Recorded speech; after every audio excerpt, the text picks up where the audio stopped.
Wrinkle erasing injections. What are they? You hear about people getting them all the time. How do they work?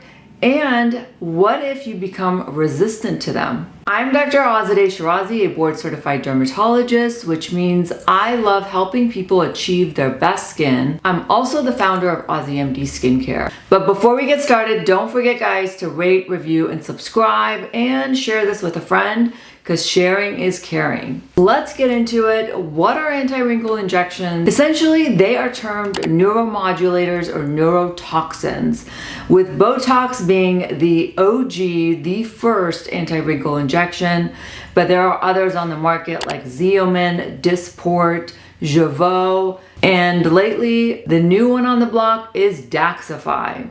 Essentially, they all work the same. They're proteins that are injected into the muscle that stops the muscle and the nerve from talking to one another. Therefore, the muscle cannot contract, and hence you get smoothing of the skin.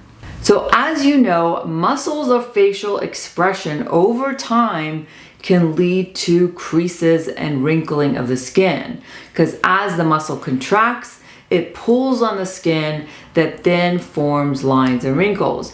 Classically, the 11s that make people look angry, as well as the forehead lines.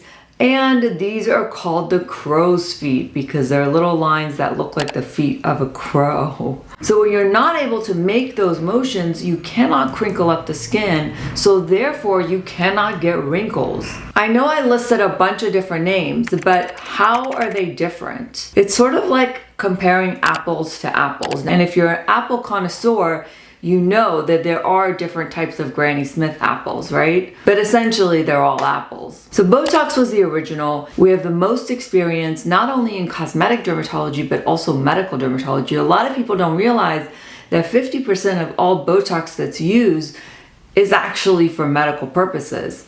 That's another YouTube, so stay tuned for that. And then came along Xeomin. Well, they took Botox and they purified it. They took off all these accessory proteins around it, made it a much smaller molecule, and they called it Xeomin. Now, Xeomin is a little softer. When it hits, it's not so strong.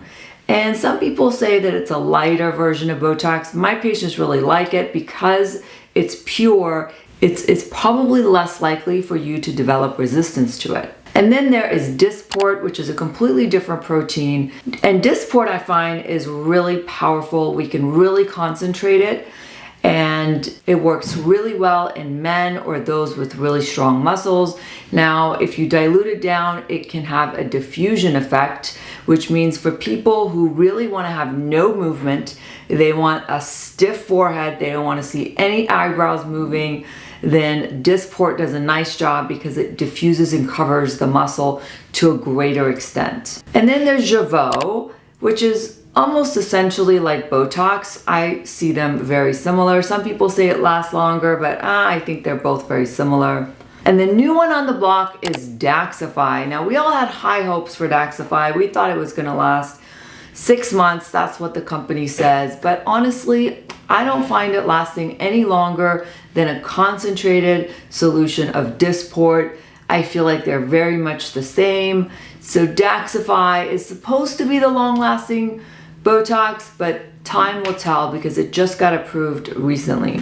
Now, the real question is, can you become resistant to these injections, any of these? So theoretically, yes. Your body can form antibodies that then prevent the Botox molecule from doing its job, meaning it can't stop the muscle and the nerve from communicating, so therefore the Botox does not work. If this does happen, you can switch to a different kind like Xeomin or Dysport because it looks different than Botox. I also suggest just taking a complete 3 to 6 month break from Botox and allowing the antibodies to dissipate. Now, some people think they're resistant to Botox, but they're not. Essentially, they just have big muscles. You know, big muscles that require a lot of this protein to get it to relax and stop contracting. And some people tend to metabolize the effects really quickly. Now, it also depends on the dosage. The higher the dosage, the longer the results last, but the heavier it can also feel. So it depends on what you're going for. Are you going for sort of a light, softening effect, or are you really going for that frozen, no movement effect? Which quite honestly does make the skin look better, your pores look better, the skin is smoother. And mind you, we don't just use Botox for wrinkles. We can also use it to help lift the eyes, shape the brows, help with asymmetry in the face. There's a lot we can do with these injections. So essentially what we are trying to do with Botox is train your muscles not to work, right? It's like any other muscle. You can train it to do whatever you want. So if you are not getting your Botox regularly, or you're not using a high enough dose, what's gonna happen is that muscle is not gonna get trained. So it's gonna just keep working and working and getting stronger, and therefore you may not see the results last as long. But if you are really good and you are going in every 3 months for your injection and you are getting a pretty good dose, after a year or two, your muscles get trained, they get thinner, they get weaker, and therefore you're gonna see your Botox results or your anti-wrinkle injection results last longer because that muscle is not as strong as it used to be. And we've also trained it not to really frown or raise the eyebrows or crinkle up the skin.